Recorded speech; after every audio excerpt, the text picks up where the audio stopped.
Well, in more than 150 years of biblical archaeology, nothing has been discovered that disproves the Bible. In fact, archaeology proves that the Bible is an accurate historical source. And that's the basis for CBN Films' Written in Stone series. Let's take a sneak peek at the latest installment called Kings and Prophets.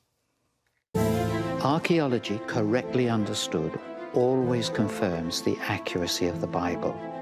There are many instances where there were names of people who were only ever found in the Bible and therefore were disputed. They didn't exist. One of those people was the Assyrian king Sargon II.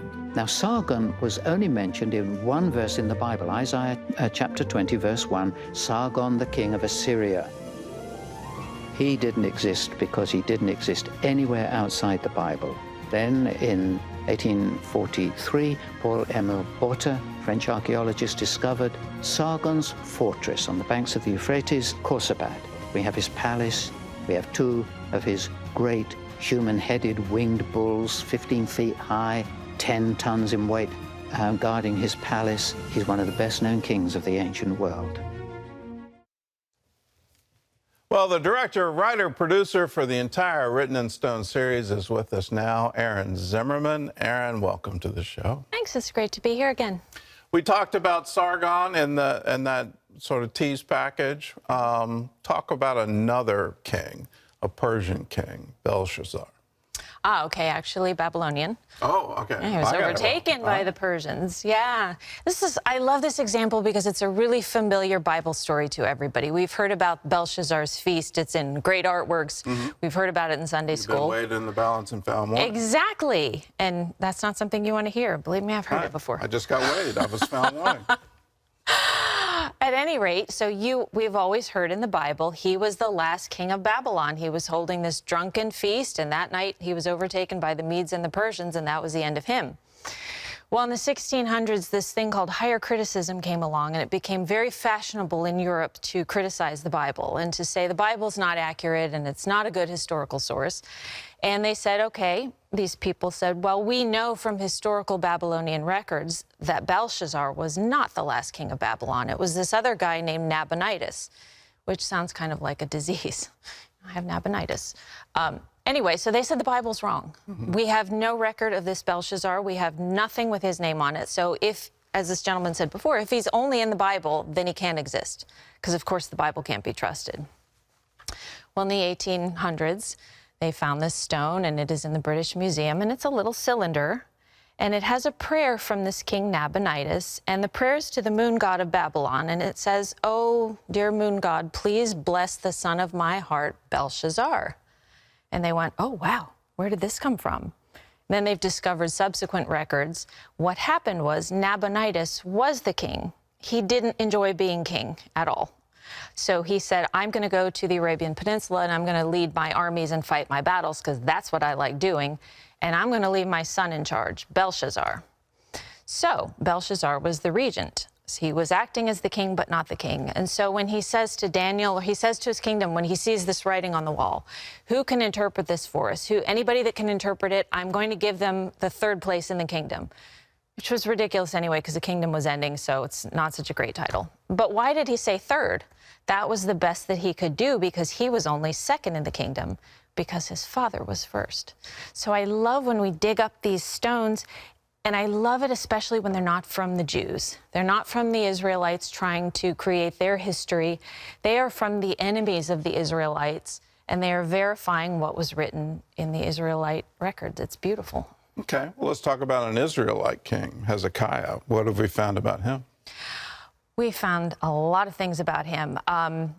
One of the most beautiful things that I love is not only his tunnel, where it says in the Bible when Sennacherib, the Assyrian king, was coming upon him, and he dug a tunnel and rerouted the water so it would stay in the city of Jerusalem. That tunnel today. We have, haven't we done that? Yes.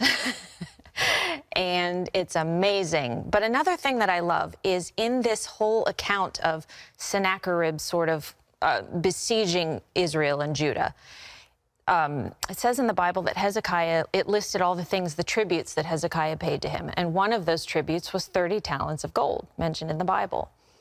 And in the British Museum, you can see this inscription that came from Sennacherib's palace, where he also listed all of the things that Hezekiah paid him. And what is on that list? 30 talents of gold. So the Assyrian records and the biblical records are matching. So I think that's pretty amazing. The Bible, written in stone. Exactly.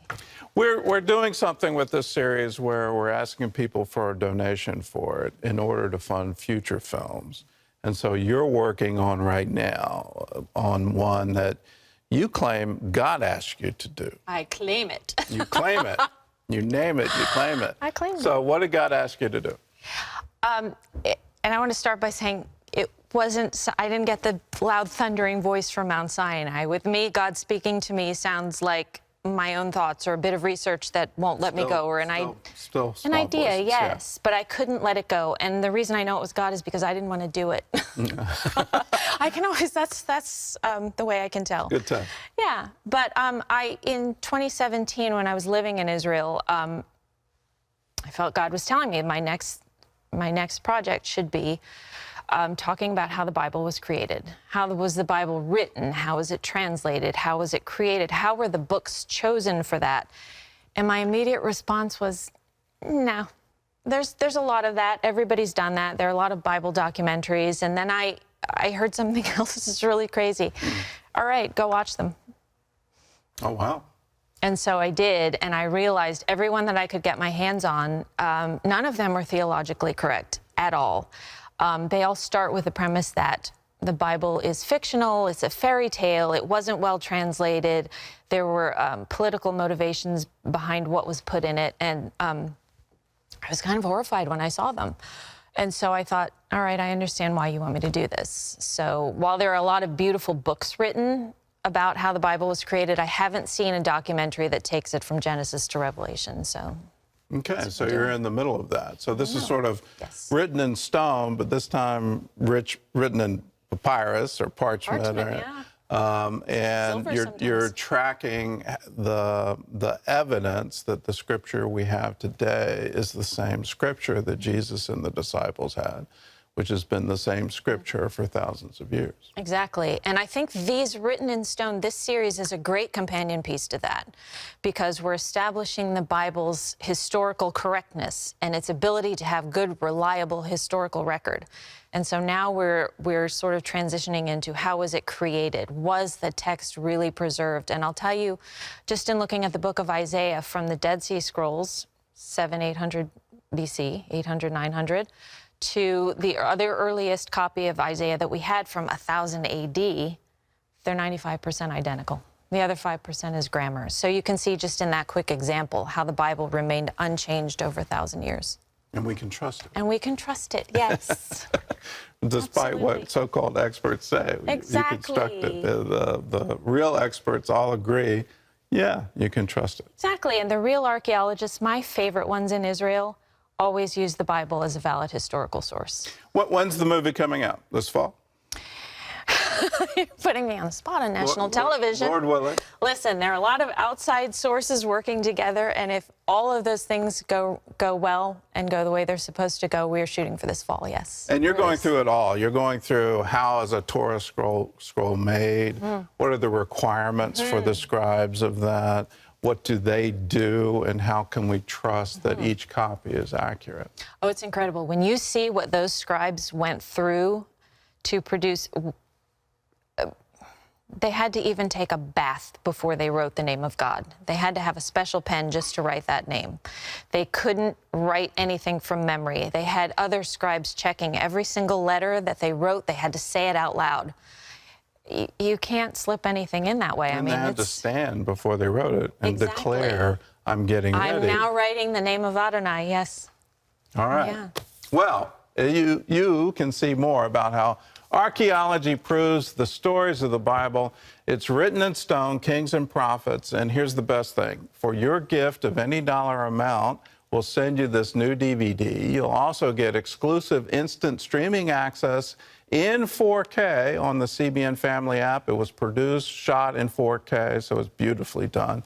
All you have to do is go to cbn.com/writteninstone, or you can call us, 1-800-700-7000, and your gift will go into this wonderful new production called Oracles of God. This will be part one. We're doing the Old Testament first, and then later on, a couple years, we'll finish up with the New Testament. As long as Erin stays on board to say yes, I'll I keep don't dare going. not, if it's from God and not you. I don't dare not do it. Why'd you put me in that sentence? I don't get it. Sorry, because you signed my work. Anyway, welcome to our production meeting. Do it now. If you want a copy, 1-800-700-7000.